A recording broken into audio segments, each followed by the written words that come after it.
Combien d'étrangers ont été recrutés depuis que le Luxembourg a voté la nouvelle loi sur l'immigration? Combien de personnes ont pu bénéficier des permis de travail?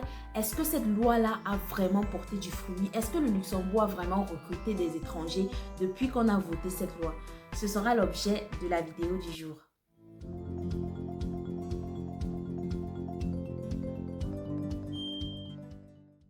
Hello, j'espère que tu vas bien. Alors aujourd'hui dans cette vidéo, on va voir ensemble les chiffres. Remettons un peu le contexte. Depuis le 1er septembre 2023, le Luxembourg a voté une nouvelle loi sur l'immigration qui avait pour objectif de simplifier et d'accélérer le recrutement des ressortissants de pays tiers pour les métiers très en pénurie au Luxembourg. Si tu veux savoir quels sont les métiers qui sont très en pénurie actuellement au Luxembourg, j'ai fait une vidéo détaillée sur le sujet. Je la mettrai en barre de description afin que tu ailles la consulter. Alors, voyons ensemble les chiffres maintenant.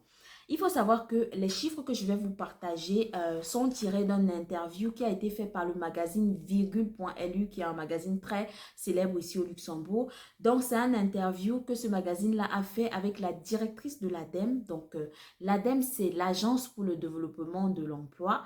Je rappelle que le rôle de l'ADEME, c'est de mettre en relation les employeurs et les demandeurs d'emploi. C'est vraiment l'ADEME qui est à même, qui est capable de nous donner des chiffres exacts par rapport au marché de l'emploi au Luxembourg. Donc, la directrice de l'ADEME dit que depuis qu'on a voté cette loi, il y a eu 1445 certificats qui ont été délivrés aux employeurs. En d'autres termes, ça veut dire qu'il y a 1445 étrangers qui ont été recrutés au Luxembourg depuis le début de cette loi-là. Elle rajoute également que 3/4 de ces 1445 certificats concernaient les métiers très en pénurie. C'est pour ça que j'insiste tous les jours. Si vous êtes dans un métier très en pénurie au Luxembourg, si vous avez de l'expérience professionnelle dans l'un de ces métiers-là, les amis, c'est le moment de postuler. C'est maintenant, n'attendez pas. Arrête de spéculer, de réfléchir et de te demander, mais est-ce que c'est vrai? Est-ce que le Luxembourg recrute vraiment les étrangers? Mais en fait, si tu n'essayes pas, tu ne sauras jamais si c'est vrai. Et comme je dis toujours les amis, quand il y a une loi comme ça qui est votée, il faut saisir l'opportunité rapidement parce que c'est sûr que une fois que la pénurie sera comblée totalement ou partiellement, ça va devenir un peu plus difficile en fait d'immigrer au Luxembourg par le travail. Donc vraiment, si tu es concerné, si tu es dans un domaine très en pénurie, n'attends plus, fais ton CV au format luxembourgeois et commence à postuler. Je rappelle également que je peux vous accompagner pour faire les CV au format luxembourgeois. Donc, contactez-moi sur mon adresse mail à aloha@hotmail.com. Mais qu'est-ce que je veux que tu retiennes dans cette vidéo? Aujourd'hui, en fait, il y a deux gros problèmes sur le marché de l'emploi au Luxembourg. Le premier problème, c'est qu'il y a des métiers qui sont très en pénurie et donc pour lesquels il y a un manque de main-d'œuvre. Et le deuxième problème, ça, je n'en ai jamais parlé. Je prendrai le temps de faire une vidéo plus détaillée sur le sujet parce que comme tu le sais, j'aime bien donner des informations qui sont accurate, des informations qui sont vraies. Le deuxième problème, c'est le changement de poste. En fait, je m'explique. Ça veut dire qu'aujourd'hui au Luxembourg, il y a beaucoup de personnes qui prennent un poste et qui ne restent pas longtemps. En fait, ils font 1 an, 2 ans.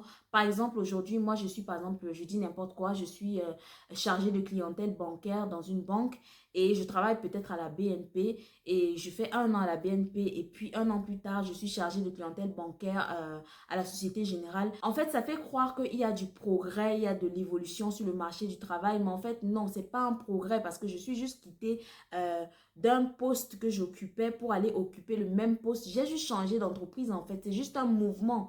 Mais mouvement ne veut pas forcément dire évolution. Ce qui fait qu'on a un peu du mal en fait à savoir s'il y a vraiment une évolution sur le marché du travail parce qu'il y a beaucoup de gens qui déclarent aujourd'hui je travaille là, demain je travaille là. Mais en fait c'est le même poste, ils ont juste changé d'entreprise. Donc voilà les deux problèmes qu'on retrouve aujourd'hui sur le marché du travail luxembourgeois. Et il y a des choses qui ont été faites pour pallier justement à ces deux problèmes-là. Mais malgré tous les efforts qui ont été faits, il y a toujours un besoin en fait de main-d'œuvre. On va aller plus loin, donc je vais te citer maintenant les propos du ministre du Travail. Donc le ministre du Travail luxembourgeois, Georges Michaud, il a souligné en ces termes. Il dit: La pénurie de talents, le fossé de compétences et nos efforts collectifs pour maintenir les gens en poste sont les préoccupations du gouvernement, des entreprises et de notre société. Plusieurs choses ont été mises en place pour essayer justement de faire face à cette pénurie de main-d'œuvre-là au niveau de l'État, donc avec l'ADEME qui est une institution étatique. Donc, qu'est-ce que l'ADEME a fait? C'est que l'ADEME a proposé beaucoup plus de formation aux demandeurs d'emploi. Elle a proposé des apprentissages, elle a même proposé des reconversions professionnelles, des cours de langue, parce qu'il faut savoir que maintenant l'ADEME est en partenariat avec Babel, pour ceux qui connaissent. Donc, malgré toutes ces actions-là, formation, cours de langue, apprentissage, on n'arrive toujours pas à combler en fait le manque de main-d'œuvre. Et je cite encore les propos de Madame Isabelle Schlesser, donc qui est directrice de l'ADEME aujourd'hui. Elle dit que mais tous ces efforts n'ont pas suffi et ne suffiront pas à l'avenir pour combler le manque de profils très spécialisés. Et elle rajoute ceci: pour faire face à cette pénurie, il est nécessaire d'attirer les talents étrangers. Je reprends. Mais tous ces efforts n'ont pas suffi et ne suffiront pas à l'avenir pour combler le manque de profils très spécialisés. Pour faire face à cette pénurie, il est nécessaire d'attirer des talents étrangers. Donc, je le redis encore, si tu es dans un métier très en pénurie au Luxembourg, n'attends plus, c'est le moment de postuler. Et il y a beaucoup de personnes qui m'ont contacté, j'ai vu qu'ils avaient des profils intéressants, mais le seul problème, c'était la langue en fait. C'était, par exemple, je ne parle pas suffisamment anglais ou bien je n'ai que des notions en anglais. Les amis, on est maintenant au mois de juin 2024. La loi a été votée en septembre 2023. Si depuis septembre 2023, tu t'es rendu compte que ton niveau d'anglais n'était pas suffisant et que tu avais pris des cours d'anglais ou que tu étais allé sur les chaînes YouTube que je t'ai partagées pour améliorer ton niveau d'anglais, je pense qu'avec un peu de volonté, aujourd'hui, tu aurais déjà le niveau suffisant. Supposons que quelqu'un commençait à apprendre l'anglais en septembre 2023. Aujourd'hui, on est en juin 2024. Vous ne pensez pas qu'il pourrait avoir déjà un niveau A2, voire même B1? Selon comment il se donne, bien sûr, mais moi, je pense que si tu as pris des cours en accéléré, c'est très possible que tu aies déjà un niveau B1 aujourd'hui à l'heure où je parle. Donc, vous voyez, en fait, ce sont des petites actions, en fait. Si tu ne fais rien, rien ne va se passer.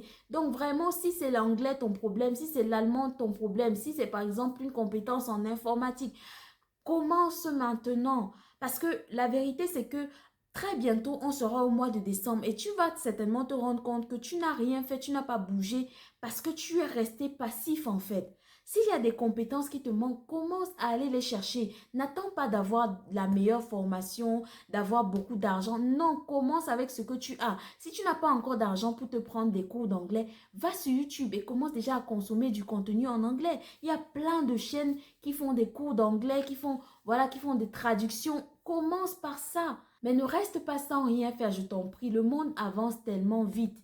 D'accord? Donc vraiment, mets à jour tes compétences. Si tu avais un problème quelque part, si tu avais une lacune quelque part, commence à combler ces lacunes-là. Donc voilà ce que je voulais partager avec toi dans cette vidéo. Je reviendrai dans la prochaine vidéo où on va voir ensemble véritablement les chiffres. C'est-à-dire qu'il y a une étude qui a été faite, qui a été réalisée. Donc je dis n'importe quoi. Par exemple, au niveau de la comptabilité, il y avait peut-être, je dis, 5000 postes et il y a tel nombre de postes qui a été comblé. Donc, il y a ces chiffres-là également que l'ADEME a fournis. Donc, je viendrai également avec ces chiffres dans une prochaine vidéo pour que ce soit plus concret pour toi. Donc, si c'est la première fois que tu découvres cette chaîne, mon nom c'est Altini Difo et ici on parle des défis de l'immigration. N'hésite pas à t'abonner, liker et partager si ce sont des sujets qui t'intéressent. Et moi, je te dis à très bientôt avec une nouvelle vidéo.